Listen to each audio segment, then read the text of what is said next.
नमस्कार मंडळी, परिपूर्ण रेसिपीमध्ये तुमचं अगदी मनापासून स्वागत आहे।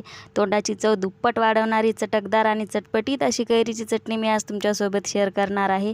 अगदी सोप्यात सोपी पद्धत आहे। तुम्हाला ना कुठलं वाटायचं टेन्शन आहे ना कुटायचं टेन्शन आहे।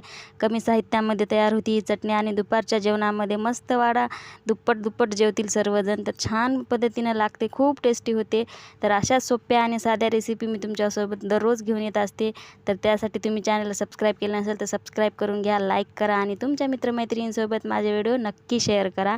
तर काही नाही, कैरीचं वरचं साल काढून किसून घ्यायचं आहे, बारीक कांदा कापून घ्यायचा आहे आणि त्यामध्ये लाल तिखट आणि थोडंसं मीठ टाकून वरून हिरवीगार कोथिंबीर टाकून छान पद्धतीने मिक्स करा आणि तयार आहे आपली इथं कैरीची चटणी। आहे ना सोपी पद्धत, तर तुम्ही पण एकदा घरी नक्की ट्राय करा। मस्त भाकर, ताक आणि ही कैरीची चटणी दुपारच्या जेवणामध्ये वाढा, बघा सगळे पोटभर जेवतील आणि तुमच्या जेवणाचं कौतुक नक्कीच करतील।